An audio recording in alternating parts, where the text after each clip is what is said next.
El capítulo 16 del libro de los Hechos termina con una nota que parecería casi de cualquier reporte o crónica en general, secular. Dice, se fueron. ¿De quién está hablando? De los apóstoles, de Pablo, Silas, que era su acompañante, posiblemente para ese momento ya Timoteo y Lucas también, ¿no? Era un equipo que estaba viajando, trabajando juntos, entonces se fueron. Las preguntas lógicas son, ¿de dónde se fueron? De la ciudad de Filipos, ¿no? Ahí ocurrió todo lo relatado en el capítulo 16, recuerden el encuentro con Lidia y luego lo que pasa con el carcelero, que es tan famoso.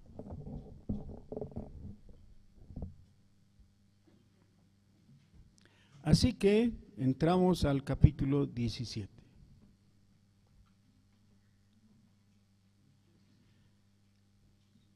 Pasando por Antípolis y Apolonia, llegaron a Tesalónica, donde había una sinagoga de los judíos. Y Pablo, como acostumbraba, fue a ellos, y por 3 días de reposo discutió con ellos, declarando y exponiendo por medio de las Escrituras que era necesario que el Cristo padeciese y resucitase de los muertos, y que Jesús, a quien yo os anuncio, decía él, es el Cristo. Y algunos de ellos creyeron y se juntaron con Pablo y con Silas, y de los griegos piadosos gran número, y mujeres nobles no pocas. Amén.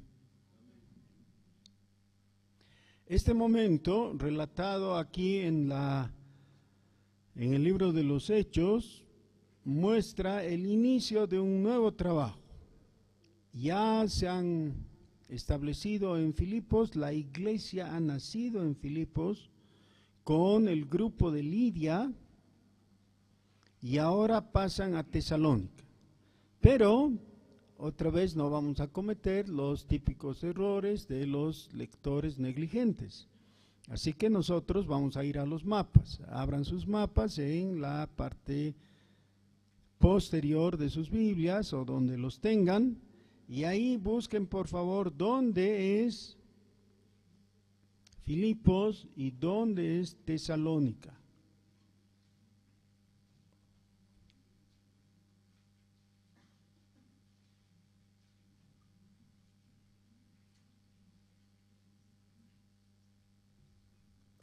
¿Ya han encontrado?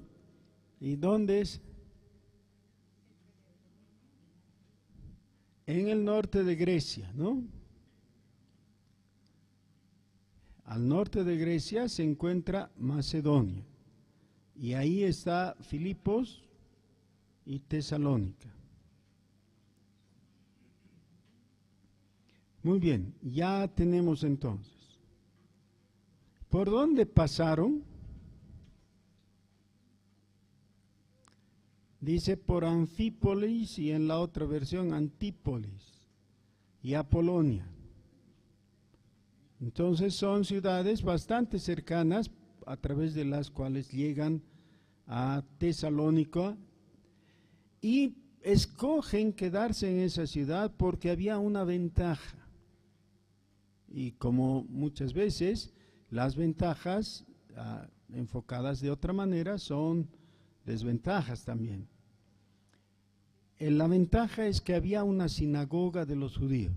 Hablar con los judíos daba pie a poder dialogar sobre una base ya conocida. ¿Cuál era esa base? Todo el conocimiento del Antiguo Testamento, ¿no? Y claro, desde el lado malo, equivocado, el judaísmo. Dice, y Pablo, como acostumbraba, fue a ellos, y por 3 días de reposo discutió con ellos. Me gusta mucho ver que Lucas enfatiza todo el tiempo que los primeros contactos buscados deliberadamente fue con los judíos, ya, a los judíos. Esto le da una moral especial a Pablo, que después la describe en los capítulos 9, 10 y 11 de Romanos. Y necesitamos hacer la aclaración porque en nuestros días este tema ha vuelto a resurgir. En Romanos capítulo 9, el apóstol Pablo se gasta varios versículos diciéndoles: yo amo a los israelitas. Los amo mucho, los amo hasta tal punto que si fuera necesario estaría dispuesto a dar mi vida. Los amo tanto que si fuera necesario yo estaría dispuesto a que mi nombre sea quitado del libro de la vida con tal de que ellos sean salvos. Ese es el sacrificio supremo, ¿no? ¿Quién puede esperar más de eso? ¿Para qué nos dice eso en Romanos capítulo 9? Para que veamos que su exposición posterior no tiene nada que ver con algún tipo de animadversión en contra de los judíos. No tenía nada en contra de los judíos en su corazón, en sus sentimientos. Pero luego dice que si ellos no tienen a Jesucristo, no tienen salvación. Está bien, todo el conocimiento que tienen gracias al Antiguo Testamento, qué bien, qué útil, qué sano, no hay ningún problema. Él no rechaza lo que tienen de positivo y lo que tienen a su favor. Es más, pregunta, ¿acaso entonces no vale de nada ser judío? Y dice, sí, de mucho, de todas maneras, porque a ellos les ha sido confiada la palabra.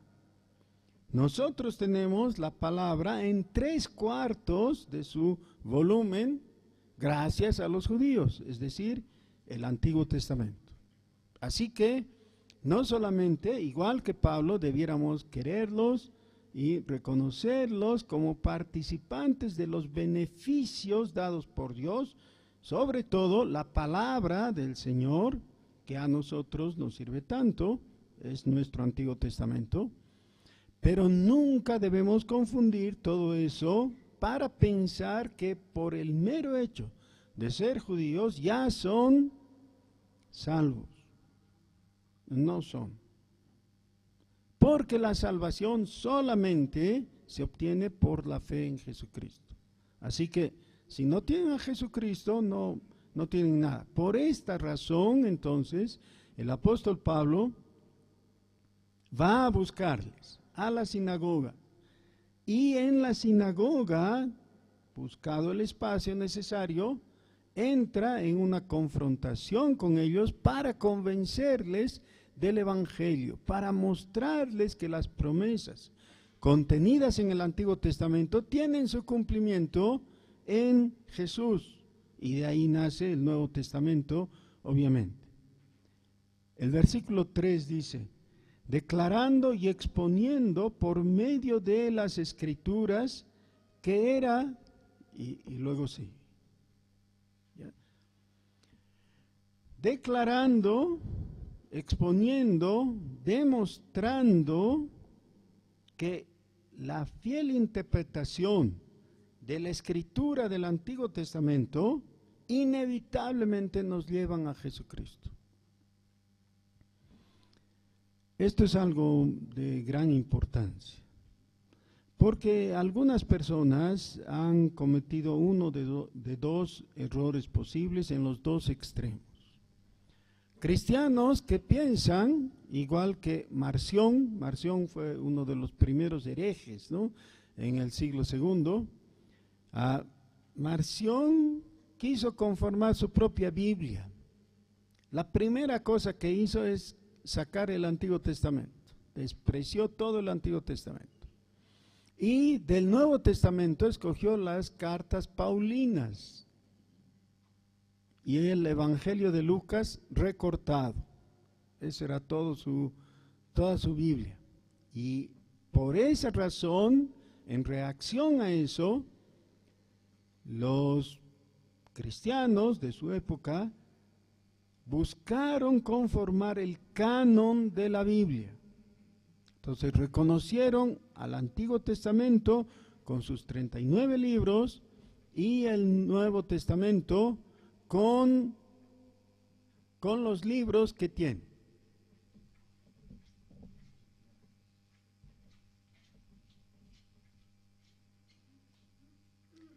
Hermanos, el canon de la Biblia es algo que necesita un estudio especial, adicional, es un motivo de un semestre en el seminario para saber cómo se ha conformado el canon.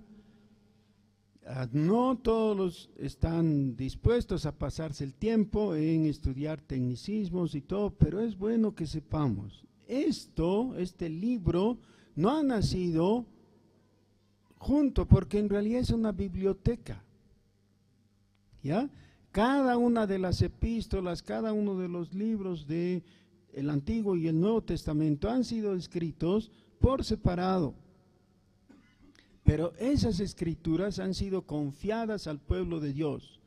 En el Antiguo Testamento, al pueblo de Israel, y ellos han hecho un buen trabajo en su cuidado, ¿ya? Ellos tenían toda una institución que se ocupaba de guardar y de copiar las escrituras del Antiguo Testamento. En el Nuevo Testamento lo que tenemos son los escritos apostólicos. Se llaman así porque fueron escritos por los apóstoles y los hombres apostólicos, así se les llama.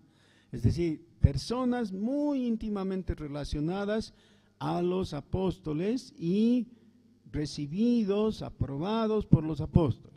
Entre ellos tenemos Marcos y Lucas, que no eran apóstoles, no eran de los 12, pero han sido aprobados en lo que han escrito en el primer siglo.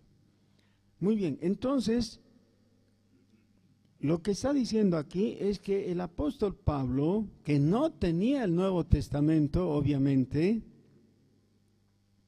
él que utilizaba para demostrarles a los judíos, a los israelitas, que lo que les estaba enseñando, es decir, el Evangelio, tenía base de autoridad. Ni una vez aquí es mencionado que el apóstol recurre para demostrar esto a su propia autoridad. No va y les dice, yo soy apóstol, así que me tienen que creer. Ni siquiera en estos pasajes menciona el hecho de que tuvo sueños o visiones, y ni siquiera habla del encuentro que tuvo en el camino a Damasco con el Señor Jesús. Hace esa mención en otros lugares, en otras oportunidades, cuando él está siendo cuestionado. Pero respecto a la validez del Evangelio, su autoridad o su recurso, su apoyo, es sola y exclusivamente las escrituras del Antiguo Testamento. Entonces decía, en nuestros días hay cristianos que cometen uno de los dos errores. Desprecian el Antiguo Testamento y lo desechan. Y entonces no lo leen. Es muy común en el ambiente cristiano, evangélico, que alguien mencione algún pasaje del Antiguo Testamento y el otro le conteste, pero está en el Antiguo Testamento. ¿Cómo que entonces no sirve o no vale? Pero el mismo apóstol Pablo, al escribirle a Timoteo, su discípulo, le dice, toda la escritura es inspirada. Y cuando está hablando de la escritura, está hablando de la escritura del Antiguo Testamento, que es lo que había. Todavía no había el Nuevo Testamento. Así que nunca debemos menospreciar la escritura del Antiguo Testamento y con eso justificar nuestra ignorancia de él, o nuestra falta de atención, o el no leerlo. En el otro extremo, podemos cometer el otro error, y es de aferrarnos a las escrituras del Antiguo Testamento y malinterpretarlas o no interpretarlas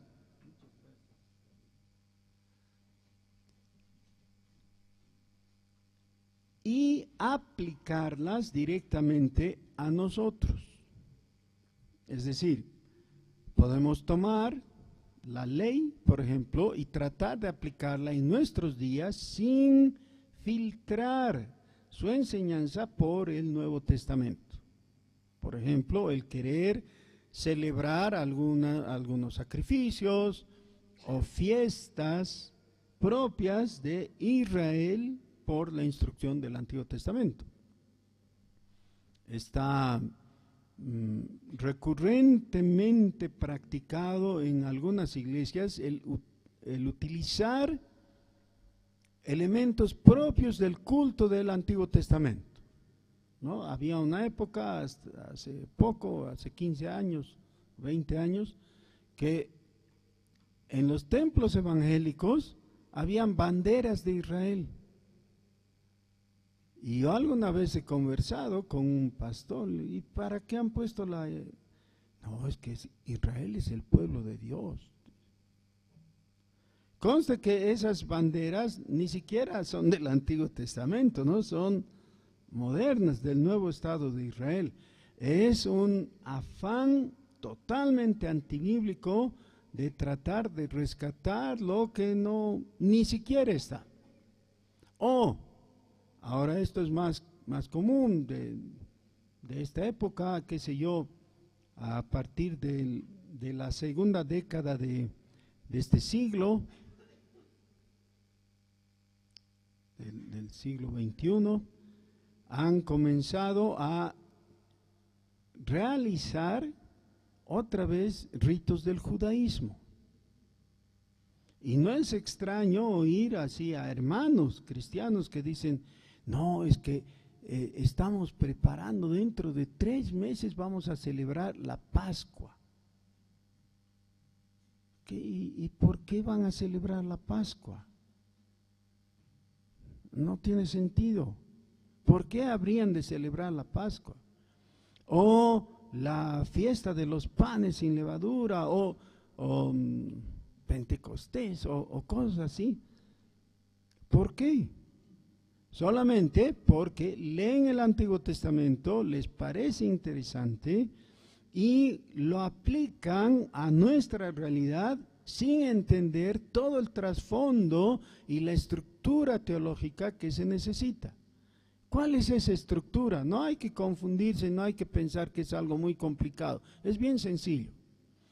El pueblo de Israel con el Antiguo Testamento vivían dentro del Antiguo Pacto. Así es llamado por la epístola a los Hebreos. Y en el Antiguo Pacto tenían sus sacramentos, sus fiestas, sus ministros, sus lugares, todo eso correspondía al Viejo Pacto. En el Nuevo Testamento no tenemos nada que ver con ese Viejo Pacto. La epístola a los Hebreos justamente se ha escrito para eso, para que captemos que estamos en algo totalmente nuevo. El pacto es nuevo. El Señor Jesús lo dijo, del nuevo pacto. Y la epístola a los Hebreos dice que el nuevo pacto es un mejor pacto. ¿Por qué? Tiene mejores promesas, tiene un mejor mediador, tiene un sumo sacerdote que no necesita ser reemplazado. No como los viejos sumos sacerdotes que caducaban en sus funciones, ¿ya? Y que ellos mismos necesitaban hacer expiación por sus propios pecados. Jesús no. Nosotros tenemos un sumo sacerdote que hizo una ofrenda que es tanto mejor que no necesita repetirse. Así que es diferente. Viejo pacto que ha fracasado y el nuevo pacto que ha tenido éxito, porque cuando Jesús ha hecho su ofrenda de expiación con su propio cuerpo, ha recibido la aprobación del Padre Celestial. La declaración que ha hecho el Señor Jesús es, ¿se acuerdan la palabrita? Tetelestai. ¿Y qué significa? Consumado es. Listo. Está presentado, punto, sellado, cerrado, concluido. Presentado ante el Padre Celestial. Y el Padre Celestial ha aprobado el sacrificio de Jesucristo a través de un hecho maravilloso e incontrovertible, la resurrección. ¿Cómo sabemos que Dios el Padre ha recibido la ofrenda de Jesús, que es su propio cuerpo en la cruz? Porque después de 3 días Jesús ha resucitado. Eso nos dice Efesios capítulo 1. Desde el versículo 15 para adelante, ¿no? El Padre lo ha levantado con poder, aprobando lo que Jesús ha hecho. Así que el nuevo pacto es totalmente diferente al antiguo respecto a su estructura y su validez. El Antiguo Testamento no está más, ya caducó. Es más, la epístola a los Hebreos dice que ya estaba en esos días a punto de desaparecer. Y efectivamente, un par de años más tarde, la ciudad de Jerusalén fue tomada por los romanos, el templo fue quemado y saqueado, destruido, los sacerdotes fueron asesinados o huyeron algunos de ellos. Ya no había el sumo sacerdote, el altar fue destruido, se suspendió la ofrenda, nada de eso vale, ni siquiera los judíos ahora en día se han atrevido a reiniciar el culto porque el templo está profanado y todo. ¿Cómo es que los cristianos se atreven a tratar de implementarlo? Nosotros en tono de broma, de chiste, decimos algunas cosas, ¿no? El típico chiste de el que se está casando y el sacerdote o el pastor, el ministro que los está casando le dice, bese a la novia, y él le dice al padrino, ¿no quieres besarla tú? Ahora, eso nos parece chistoso porque es tan ridículo, ¿no es cierto? Es una situación absurda, no ocurre eso, ¿ya? ¿Por qué? Porque se entiende que cuando en una pareja se casan, el que se está casando, él pues quiere besar a su esposa, no delegar algo así.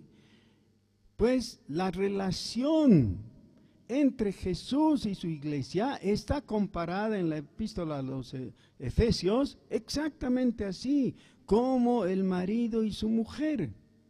Él quiere besarla, no pedirle al vecino que se la bese. Ni quiere ir a besar a la esposa del vecino tampoco.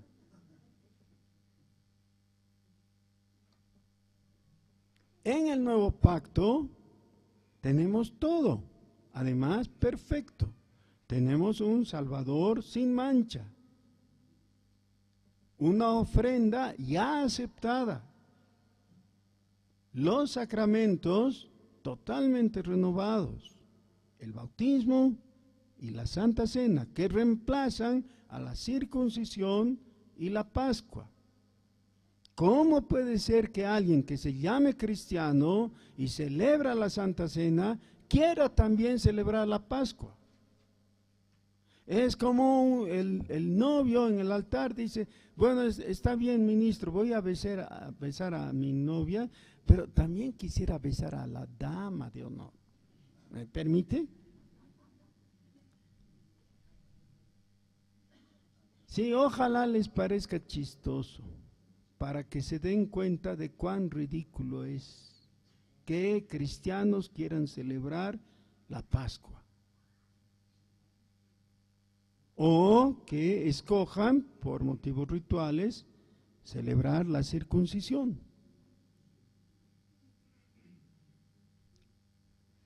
No, si te circuncidas, entonces lo que te estás volviendo es judío, es decir, respecto a la religión.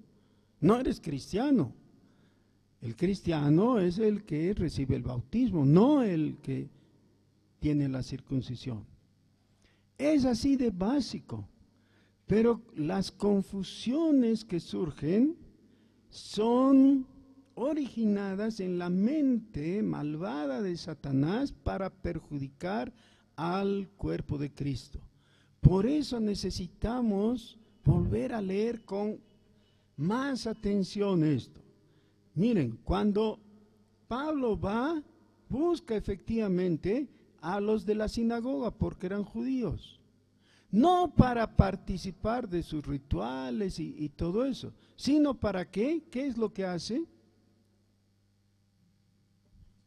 Versículo 3, declarando y exponiendo por medio de las Escrituras que era necesario que el Cristo padeciese. Está hablando de Jesús, el Cristo. Eso es. Y les está mostrando que si ellos, los judíos, leyeran con atención la escritura del Antiguo Testamento, inevitablemente tendrían que llegar a las conclusiones cristianas. ¿Cuál es la conclusión cristiana por sobre todas? ¿Cuál es la afirmación cristiana? ¿Cuál es el principio y el fin de la doctrina cristiana? ¿Qué dice? Jesús es el Cristo. Eso es. Jesús es el Cristo. ¿Qué quiere decir? La persona humana que sabemos es Dios hecho carne. Esa persona, Jesús de Nazaret, quiere decir que ha vivido realmente en esta tierra y ha tenido una existencia terrena y humana. Ese hombre es el Cristo.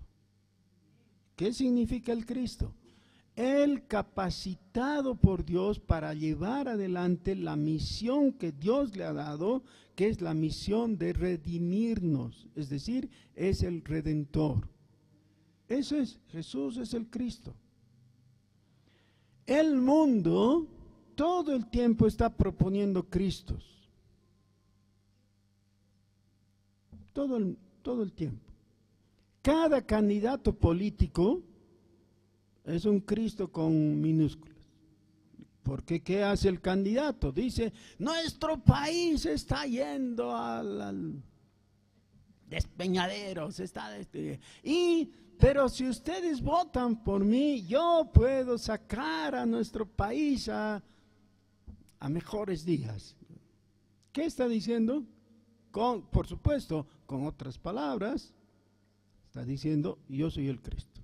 Es decir, yo puedo conseguir lo que los otros no podrían y no han podido hasta ahora, y puedo alcanzar esos objetivos políticos, etcétera.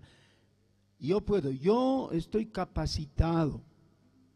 Entonces, por eso es que cuando los candidatos optan por participar en la contienda política, les hacen preguntas, ¿no? Les dicen, ¿y usted qué haría con la deuda externa? ¿Y qué tal que el candidato le dice, ¿qué es la deuda externa? ¿Qué? No, pues tiene que fingir que sabe, ¿no ve? Claro, tal vez sabe o tal vez finge, pero no puede decir, yo no puedo, yo no sé de qué se tratará, ¿no? ¿Y qué vamos a hacer con que en La Paz hay prácticamente un colapso en el sistema hospitalario? Los hospitales no dan más porque hay más gente de lo que pueden atender. ¿Qué piensa usted de eso? ¿Qué dirá? ¿Qué me importa? Yo estoy sano.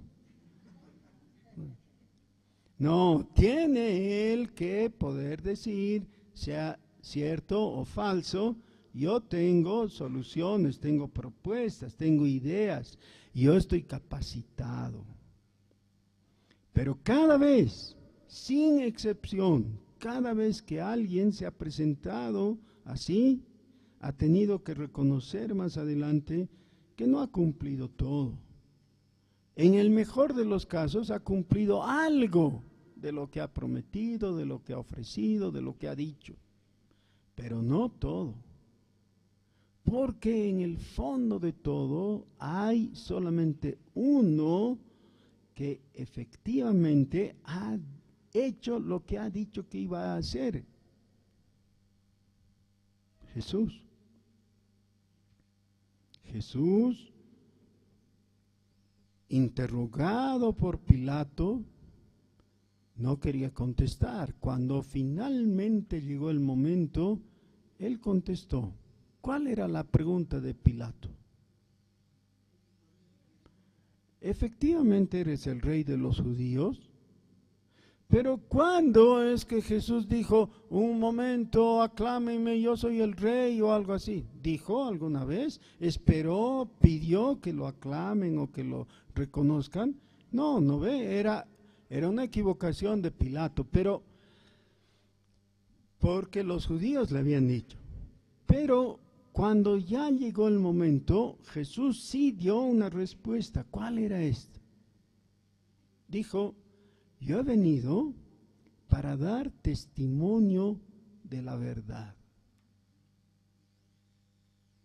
Ahí es cuando Pilato le pregunta, ¿qué es la verdad? Pero no nos distraigamos con eso, con la pregunta de Pilato, que por tonto no escuchó la respuesta, porque sí Jesús tenía una respuesta. Él no la escuchó, pero la afirmación previa de Jesús, yo he venido para dar testimonio de la verdad. Eso es lo que dijo. Ahora, lo que tenemos entonces que, y debemos y podemos hacer, es exigirle a él si dio testimonio de la verdad. Esta es la pregunta. ¿Efectivamente Jesús dio testimonio de la verdad?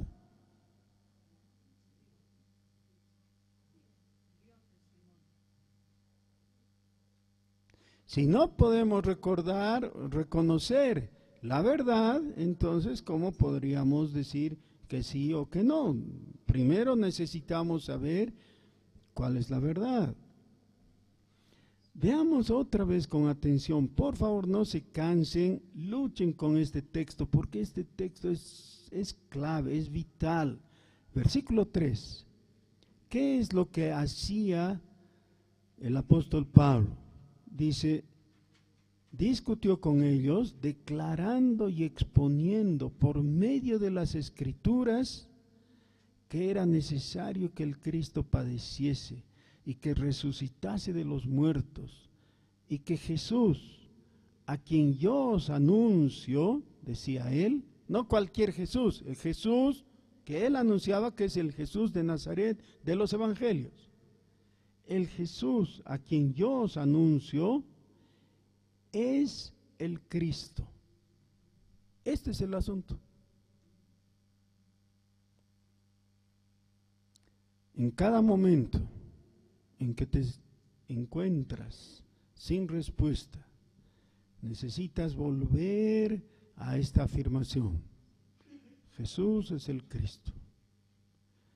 En cada momento en que percibes tu soledad y tu alma se hunde en la tristeza propia de la angustia que trae esa soledad, necesitas recordar, Jesús es el Cristo. Cada vez que cometes pecado y el enemigo trae dudas a tu mente y te preguntas si habrá perdón para ti, esto, hermanos, es de gran importancia, porque hay otra vez dos problemas grandes. El primero, que nunca te preguntes si hay perdón para ti. Si no te preguntas eso, quiere decir que eres un cínico. Ni te das cuenta de la gravedad de tu pecado. Toda persona con un mínimo de sinceridad en su corazón, delante de Dios, humillado, dice: Señor, yo creo que no tengo perdón. No hay. ¿Cómo podrías perdonar tanta ofensa que he cometido? Y entonces recuerda, hay perdón.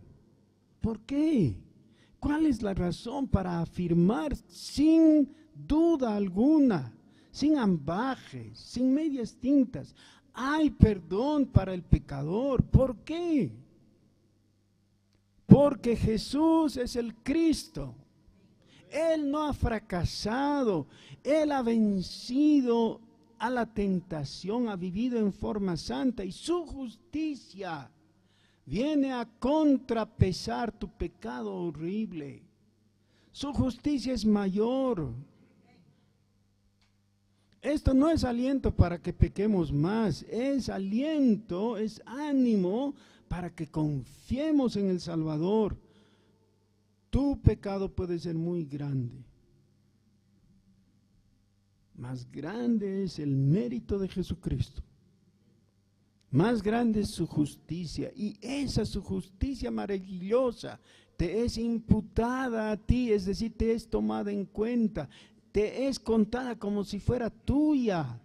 Esa es la razón para que recibas perdón. Esa es la gracia de Dios. Que el mérito de Cristo te es puesto a tu favor. Hay perdón porque Jesús es el Cristo. Hay esperanza, hay redención. Hay impulso para vivir en una nueva vida, dentro del nuevo pacto. Por eso,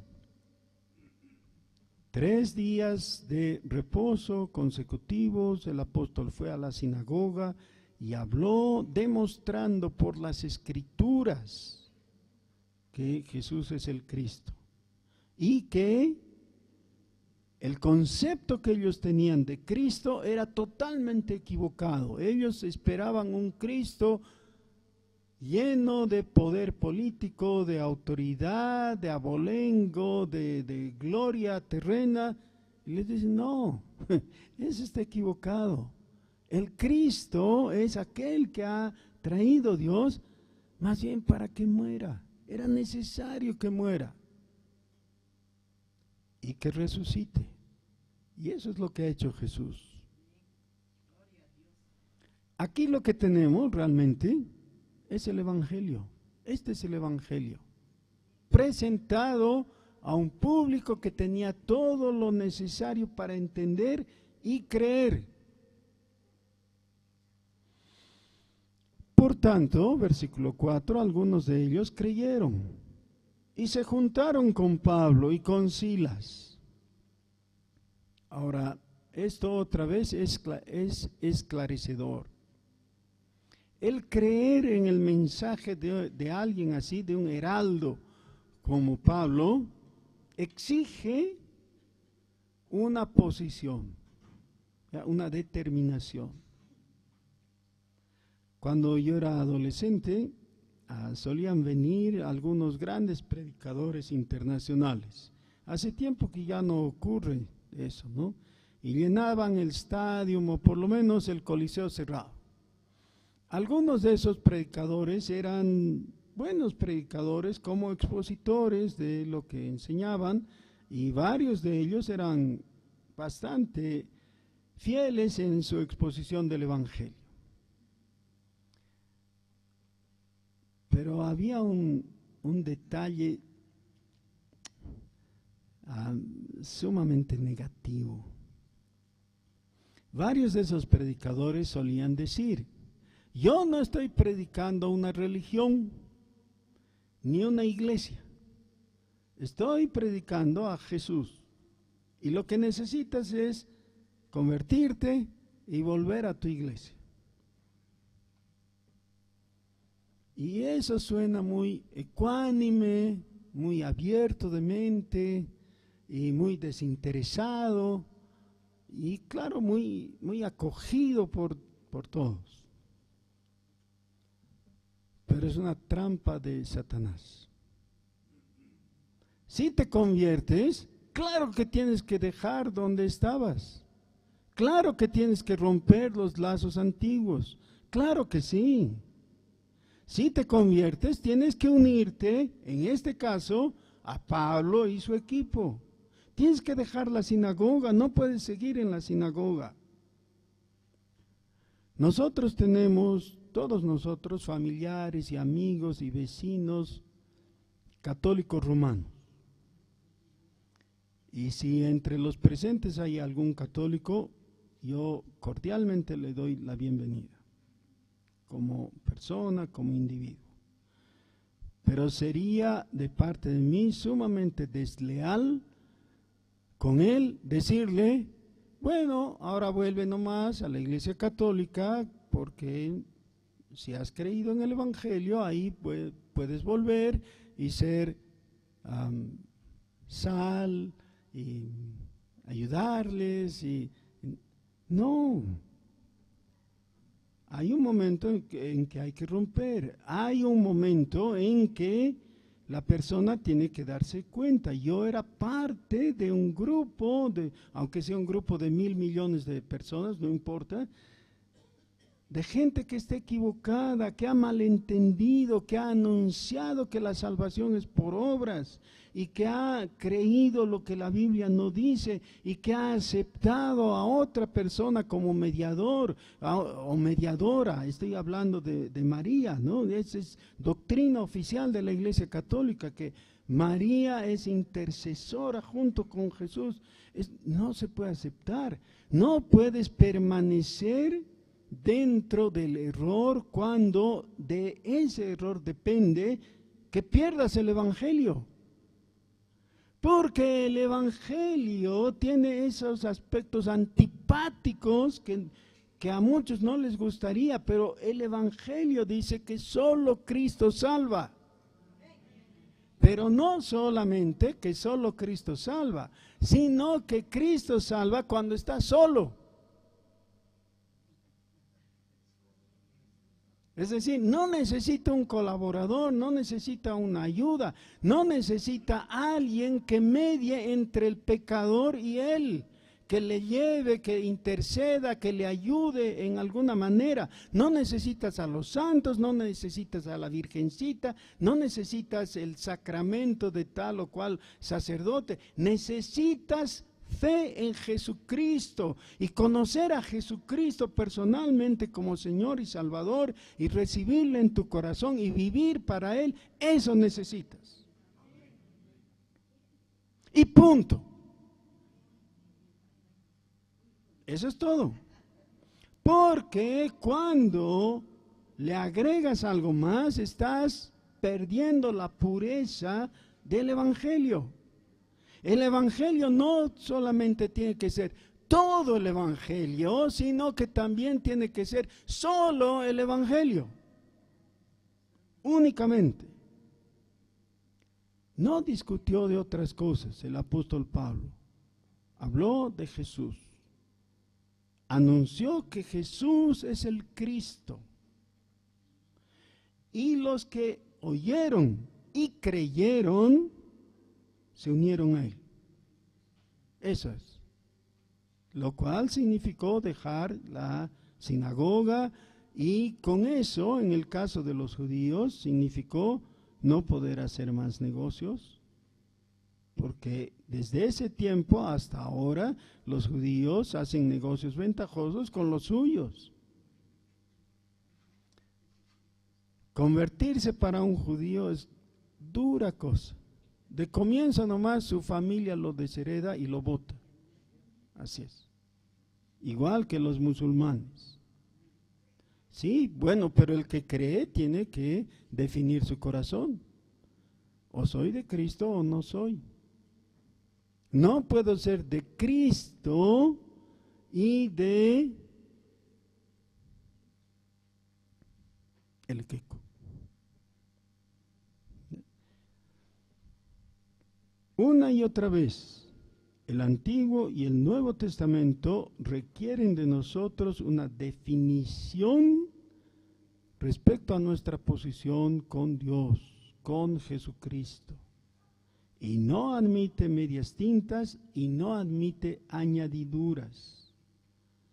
Dice, algunos de ellos creyeron y se juntaron con Pablo y con Silas, y de los griegos piadosos se refiere a los que no eran judíos, pero que participaban en algunas de las reuniones de la sinagoga, porque sabían que esa era la enseñanza del Dios del Antiguo Testamento y querían eso, pero que no eran admitidos todavía como prosélitos. ¿Ya? Primero venía el nivel de, así les llamaban, gentiles piadosos, luego prosélitos, y en la tercera generación eran admitidos como judíos. ¿Ya? Entonces, mientras estaban en ese punto, se nota que estaban ahí porque estaban sedientos.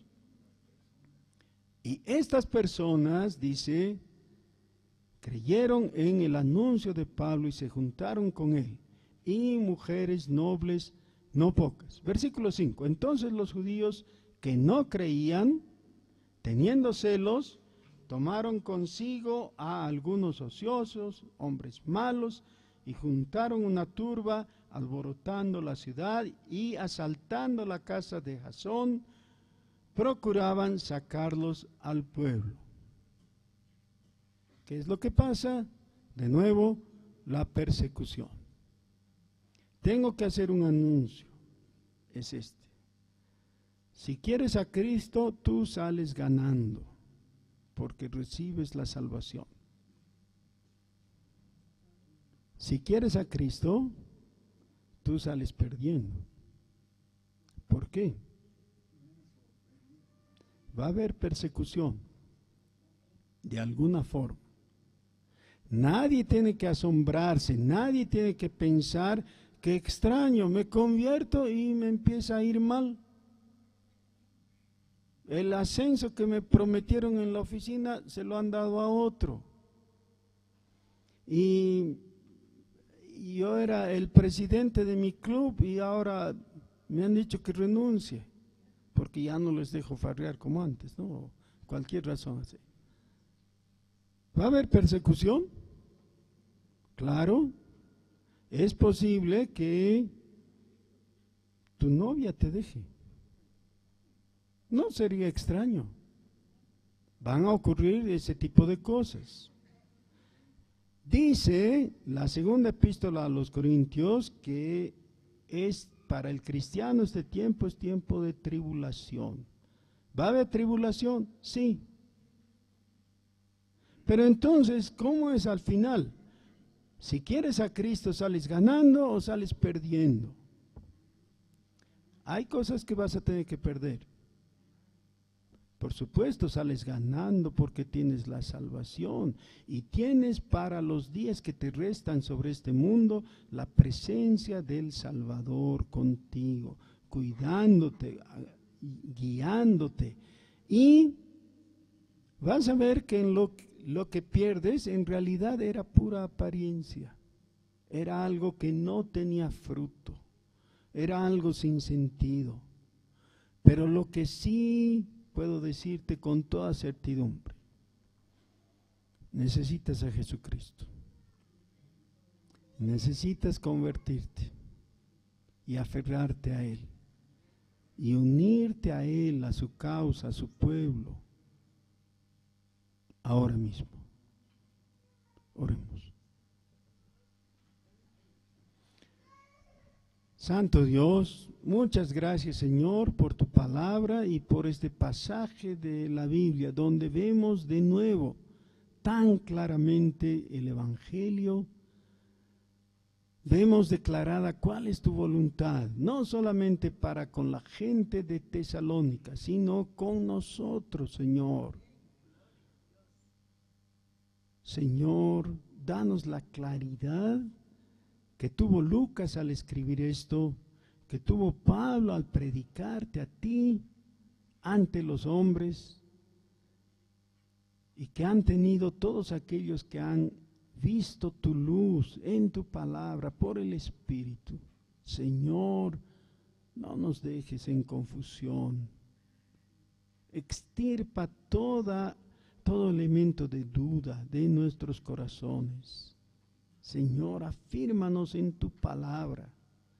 Que cada uno de nosotros sea capaz de demostrar por las escrituras del Antiguo Testamento que el Cristo tendría que venir y padecer y morir, pero también resucitar. Y por las escrituras del Nuevo Testamento, el testimonio apostólico que nos cuenta que esto se cumplió, que nosotros por la fe podamos ver al resucitado.